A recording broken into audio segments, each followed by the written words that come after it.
नमस्कार दोस्तों। चुनावी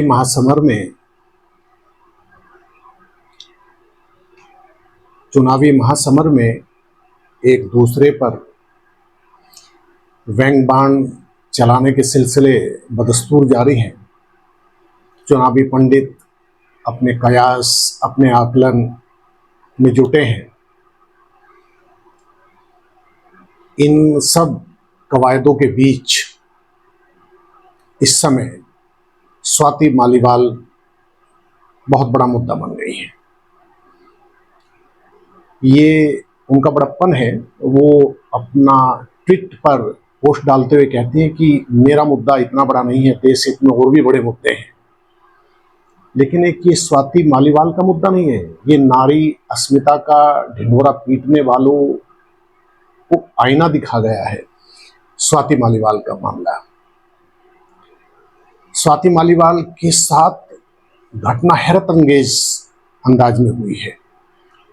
किसी दूसरी पार्टी के सीएम का पीए बदसलूकी करे, कोई आम रहा चलते हुए मुश्किलें झेलें, स्वाति बड़ा नाम है। वो आप पार्टी का दिल्ली महिला आयोग की वो अध्यक्ष रही हैं और 2011 में अन्ना हजारे के भ्रष्टाचार विरोधी आंदोलन में केजरी, संजय, मनीष सिसोदिया, कुमार विश्वास के साथ जो दो और चेहरे मुखर थे, उनमें एक नाम स्वाति मालीवाल का भी है। जो घटना घटी है आप सबको मालूम है। इस चुनावी बेला में, इस चुनावी समर के दौरान स्वाति मालीवाल के साथ उन्हीं की सरकार, उन्हीं के सीएम के पीए विभव कुमार बदसलूकी करते हैं और राह चलते नहीं करते, किसी पार्टी मीटिंग में नहीं करते। स्वाति मालीवाल केजरीवाल के आधिकारिक आवास मिलने जाती हैं, वहां पे विभव कुमार उनके साथ बदसलूकी की इंतहा करते हैं। एक दिन की छुट्टी के बाद जो स्वाति मालीवाल ने एफआईआर कराई है, वो बेहद शर्मनाक, चौंकाने वाली है। मालीवाल ने अपने ट्वीट पर लिखा है, कहा है, जो एफआईआर दर्ज कराई है उन्होंने बाकायदा लिखा कि विभव ने मुझे बदसलूकी जुबानी नहीं की है, मुझे उन्होंने थप्पड़ मारा, लात मारी और मुझे शारीरिक तौर पर चोट पहुंचाने की कोशिश की। ये बस में सफर कर रही, मेट्रो में सफर कर रही, मजदूरी कर रही या जॉब कर रही किसी महिला का दर्द नहीं है। ये स्वाति मालीवाल का दर्द है, जो केजरी की खासी करीबी रही हैं, आप सरकार का बड़ा चेहरा रही हैं, और वो अपना दर्द बयां कर रही हैं, एफआईआर करा रही है। किसके खिलाफ? केजरी के पीए के खिलाफ। मामला है क्या? देखा सुना आपने कहीं? हो सकता है मालीवाल पर अभी फिलहाल दबाव हो और एक दिन बाद उन्होंने एफआईआर की है। पहले दिन उन्होंने सिर्फ कॉल की दिल्ली पुलिस को, लेकिन एफआईआर नहीं की। एफआईआर उन्होंने जो है बृहस्पतिवार को कराई, और जो एफआईआर कराई है उसमें जो विभव कुमार के खिलाफ धाराएं लगी हैं वो 354, 509, 506 और 323। यदि आरोप सच साबित होते हैं तो इन साहब को, जिन्हें केजरी की परछाई कहा जाता है, 2 से लेकर 7 साल की सजा हो सकती है। अब इस मुद्दे पर तो बाद की चीजें होंगी, वकीलों की खोज खड़ी की जाएंगी, सारा सब कुछ, दिल्ली की सरकार है, सब कुछ है। मुद्दा बहुत बड़ा है कि स्वाति मालीवाल, ये माजरा क्या है? अंदर खाने ये है कि एक कहानी ये भी है, कयास ये भी है कि स्वाति मालीवाल के बारे में पार्टी लेवल पे अंदर खाने ये कहा जा रहा है, ये तैयारी थी कि अभिषेक सिंघवी जो राज्यसभा चुनाव हार चुके हैं कांग्रेस से, और केजरी की ईडी की गिरफ्त से छुड़वाने, उन्हें जमानत दिलवाने में कपिल सिब्बल के अलावा उनकी बहुत अहम भूमिका रही है। उनका एहसान उतारने के लिए केजरीवाल मालीवाल जो अब इस समय राज्यसभा सांसद हैं, उनकी जगह उन्हें इस्तीफा दिलवा जाए, उनकी जगह सिंघवी को एंटी दिलाना चाहते हैं। ये तो इंटरनल बात है। आप मालीवाल से बात करें, वो इसी मुद्दे पे बताते हैं कि मालीवाल वो नहीं, उन्होंने कहीं लिखित शिकायत नहीं की है इसमें कि मैं इस मुद्दे में नहीं। लेकिन ऐसा क्या हुआ कि केजरीवाल का खासम खास बंदा, जो इतना खासम खास बंदा है कि आप विश्वास करेंगे, जब ईडी ने केजरी को गिरफ्तार किया तो सीखों के पीछे दिल्ली के सीएम से मिलने वाले 6 लोगों में एक नाम इन साहब विभव कुमार का भी था। तो ये तो मानना पड़ेगा कि बहुत करीबी मामला है।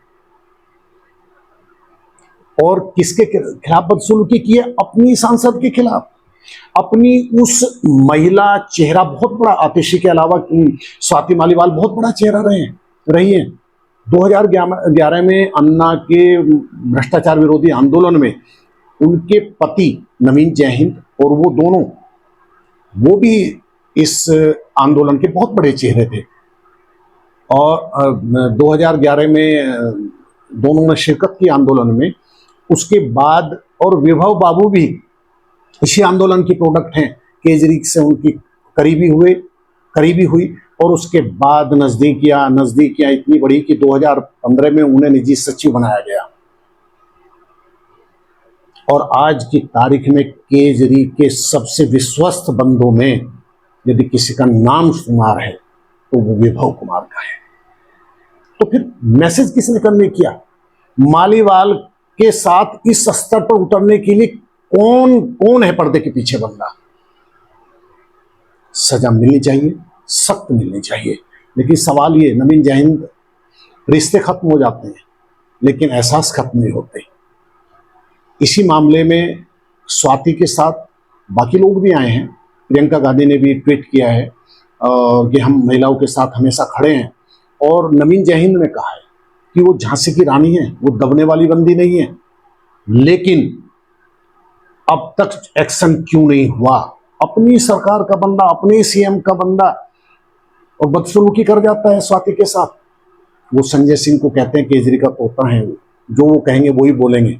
और लखनऊ में जब पीसी होती है, ये सच भी साबित हुआ, लखनऊ में केजरी अखिलेश साझी पीसी करते हैं, जैसा स्वाभाविक था। अखबार नवीस सवालों की बौछार करते हैं, लेकिन स्वाति के नाम पर केजरीवाल चुप्पी साध जाते हैं।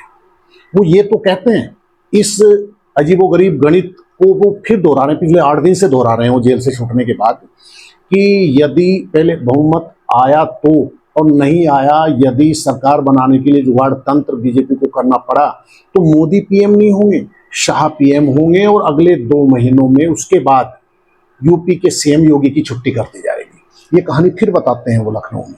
लेकिन अखबार नवीस पूछ रहे, भैया आपकी सांसद के साथ बदसलूकी आपका पीए कर रहा है और वो एयरपोर्ट पे आपके साथ भी देखा गया।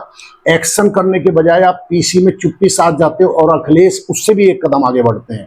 अखिलेश यादव सपा सुप्रीमो, वो ये कहते हैं, ये तो कह रहे हैं कि वो भाजपा 140 से नीचे आ जाएगी। ठीक है भाई, तुम्हारा ये विपक्ष का रणनीति है, कवायद है, बोलना चाहिए।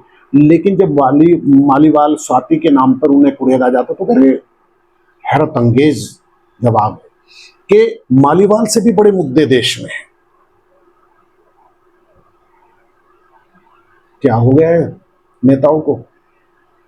गठबंधन है आपका, आपके बगलगीर हैं केजरीवाल, लेकिन सवाल, किसी महिला के साथ बदसलूकी होती है और बकौल स्वाति उन्हें लात मारी गई, बदसलूकी की गई, और उस पे सपा का बड़ा चेहरा और गठबंधन बनाने में बहुत बड़ी भूमिका निभाने वाले अखिलेश यादव कहते हैं कि मालीवाल से बड़ा मुद्दा है। और संजय सिंह जो बैठे हुए हैं वहां, अगर एक्शन होगा, सब जो आपके सुप्रीमो एक्शन लेंगे। और फिर मणिपुर ले चलते हैं पत्रकारों की, वहां ये हुआ है, जो है देवगौड़ा के पोते ने ये किया है, उसके पुत्र ने ये किया। क्या मतलब है? ये दोगलापन है, ये दोगलेपन की इंतहा है। स्वाति, तुम्हारे साथ हर कोई शर्मिंदा है, लेकिन तुमने जिंदगी भर संघर्ष की राह अख्तियार की है। और स्वाति ने जो ट्वीट किया है, उन्होंने कहा भी है कि मेरे लिए बहुत कठिन समय है, बहुत कठिन समय है। और उनके साथ देश खड़ा है। अभी सच्चाई सामने आएगी कि माजरा ऐसा क्या है कि जो विभा बाबू ने आपा इतना खोया कि अपनी सांसद के खिलाफ इस लेवल पे उतर आए, वो शर्मनाक है। स्वाति ने ट्वीट किया है, उन्होंने भाजपा को भी लपेटा है। उन्होंने कहा कि जो भाजपा इस पर राजनीतिक रोटियां न सेके। भाजपा ने देर नहीं की मुद्दा लपकने में। गौरव भाटिया जो प्रवक्ता हैं बहुत आक्रामक दिखे। स्वर्गीय सुषमा स्वराज की बेटियां जो चुनाव भी लड़ रही हैं, उन्होंने देर नहीं लगाई कि केजरीवाल को कोसा कि आपकी पार्टी में ये स्थिति है, फिर बाकी क्या आप देश की महिलाओं को सुरक्षा देंगे। अभी इंतजार ये है कि क्या स्वाति पर इस कदर प्रेशर लादा जाएगा कि मामला रद्दी की टोकरी में डाल दिया जाए। अब ये स्वाति पर निर्भर है, उनकी अस्मिता का सवाल है। ये सिर्फ उनका नहीं, देश की हर महिला की सुचिता और अस्मिता का सवाल है। देखते हैं केजरीवाल क्या रुख अपनाते हैं और अपने उस बेहद करीबी शख्स के खिलाफ, जिससे मनी लॉन्ड्रिंग मामले में ईडी भी पूछताछ कर चुकी है, यानी सवालिया निशान उन पर भी है, बेहद करीबी है। ये हर कोई जानता है। आपका नाम न लेने की शर्त पे बताते केजरी के बहुत करीबी है विभा कुमार। स्वाति को इंसाफ मिलेगा? केजरी इतना बड़ा फैसला करेंगे कि वो विभा कुमार को सख्त सजा दें, पार्टी से बाहर करें, अपने दायित्व से मुक्त करें और सार्वजनिक तौर पर स्वाति मालीवाल से माफी मांगे। क्या ये केजरी करेंगे? करना चाहिए। जय हिंद।